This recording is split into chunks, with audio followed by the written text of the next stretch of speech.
Saudações, colecionadores! Está começando mais um Toy Quest TV e hoje de novo aqui em voo solo para falar de mais um clássico dos Action Figures, a coleção Cult Classics da NECA. Então, vamos lá!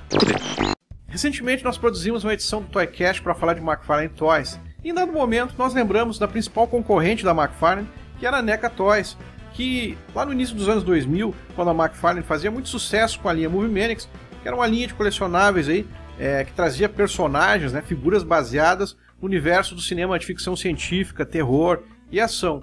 A NECA, na verdade, se apropriou da mesma ideia, né, e contra-atacou a McFarlane com a linha chamada Cult Classics. A linha Cult Classics ela teve a sua origem, na verdade, também, vamos falar assim, dentro da McFarlane, porque o Randy Falk, que atualmente é o diretor da NECA, é o cara que também é o porta-voz da empresa, né, nas convenções, talvez se vocês acompanham lá fora, é o cara também que atualiza aí, né, os colecionadores com novidades da empresa.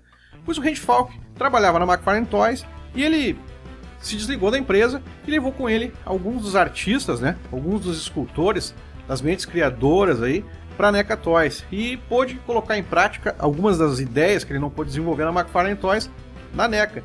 Uma dessas ideias foi a Cult Classics, que era uma coleção que trazia a mesma proposta da Movie Maniacs, como eu tinha falado antes, porém com melhorias, né, com figuras melhor esculpidas, né. A exemplo, a gente tem já na primeira série uma figura que foi lançada pela própria McFarlane Toys na Movie Maniacs, mas que é uma figura realmente muito ruim, de um personagem do qual eu não sou muito fã, mas como fã de action figures e cinema de terror, eu precisava ter um exemplar, né, de figura na minha coleção. E eu estou falando aqui do Jason Voorhees, né, do episódio 7, que é uma figura impressionante, né? Não sou eu que estou dizendo, muita gente por aí fala que é uma das melhores representações em colecionáveis do personagem. E eu não posso discordar, porque a peça realmente é fantástica. E como vocês podem ver, ela tem poucas articulações e ela exemplifica bem o que é a coleção Cult Classics, né? Ela prioriza realmente muito mais pela escultura. E o detalhamento da peça é realmente incrível. Essa versão do Jason também vem com um machado, né? O machado que é tão icônico quanto o machete, o facão aqui. Outro detalhe é da diorama, da base, né, do Jason, que tem um tronco de árvore com a cavidade onde é possível encaixar tanto o facão quanto o machado. Então essa era uma das características, né, da Cult Classics, que era uma coleção que durou de 2005 a 2008, né? E ela passou por várias, não digo reformulações, mas ela teve alguns spin-offs aí. A exemplo, né? A linha de box sets, que ela lançou alguns desses personagens em cenários, né? Em dioramas específicos, representando cenas dos filmes mesmo, né? Então a Cult Classics trazia os personagens em versões individuais, em blisters, e nesses box sets, nessas edições especiais aí, que tentavam, né, reproduzir algumas cenas dos filmes ou momentos dos filmes. Um exemplo é o Michael Myers aqui, que teve duas edições especiais. Uma delas é a Evolution of Evil, que traz o nosso amigo Michael Myers e a sua versão Mirim, né? Inclusive essa figura aqui faz parte dessa edição. E uma outra que é ele confrontando o Dr. Loomis, né, que é uma edição raríssima aí. Que, na verdade a cena nem aconteceu no filme, mas enfim, a NECA teve essa liberdade aí de colocar os dois personagens frente a frente. Então havia algumas franquias recorrentes na série, como por exemplo o nosso amigo Ash, né, que ganhou duas figuras, Ash Williams, né, para quem não conhece, da série Evil Dead, né, dos filmes aí, A Noite Alucinante, a Morte do Demônio, enfim.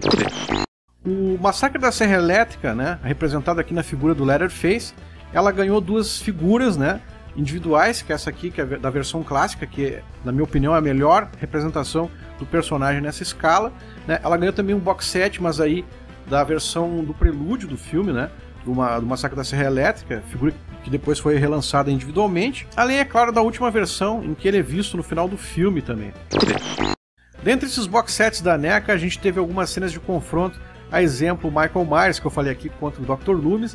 Teve também o McCloud, né, do filme Highlander, contra o Kurgan. E a cena do telhado aí, do Corvo, né, o Eric Draven versus o arqui-inimigo.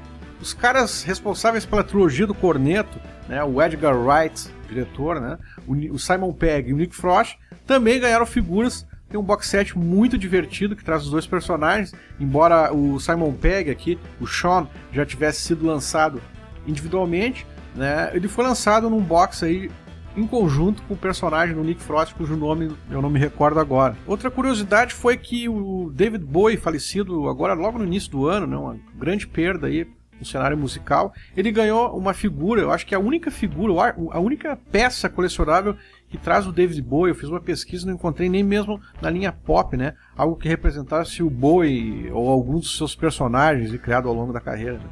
O Bowie ganhou uma figura, na verdade, do personagem Jareth, né, do filme Labirinto. Aí. Teve um box set e também ele foi lançado individualmente em outra versão depois, mais tarde, né? Já que a NECA ela criou outras edições da Cult Classics aí, justamente para trazer os personagens que eles haviam lançado só nos box sets individualmente.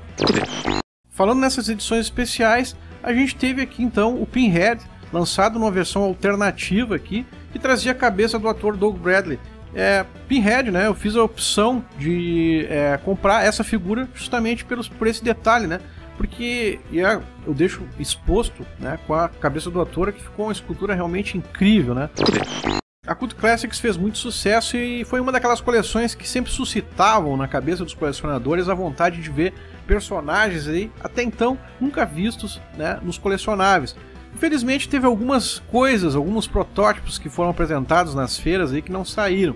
A exemplo, um que foi muito celebrado e eu também gostaria de ter tido na minha coleção, era da Samara, né? A personagem do filme Ring, ou do Chamado aqui no Brasil, que teve seu protótipo apresentado. Eu acho que esse, na verdade, nem chegou aí para as convenções. Só apresentaram a foto, como é essa que vocês estão vendo agora, mas realmente não teve lançamento. Um outro que também foi anunciado, tem foto oficial disso, que é o personagem do Ed, né, o zumbi do Nick Frost, que surgiu no eBay, né, que eu acabei comprando também, algo que eles chamam de knockoff, que foi uma peça que, né, não foi lançada, mas apareceu no mercado negro, inexplicavelmente. Nem a própria NECA tem uma explicação sobre o que aconteceu. Há quem diga que o molde foi roubado da fábrica e eles por isso não puderam produzir. Sabe lá o que aconteceu, né?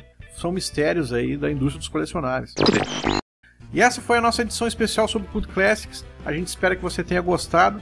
Deixe seus comentários aí sobre aquelas figuras que eu esqueci de comentar aqui, ou mesmo as suas figuras preferidas na coleção. A gente conta com a tua colaboração para continuar produzindo esse material. Também tem o link aí para você ouvir a última edição do Toycast, que fala de McFarlane Toys também.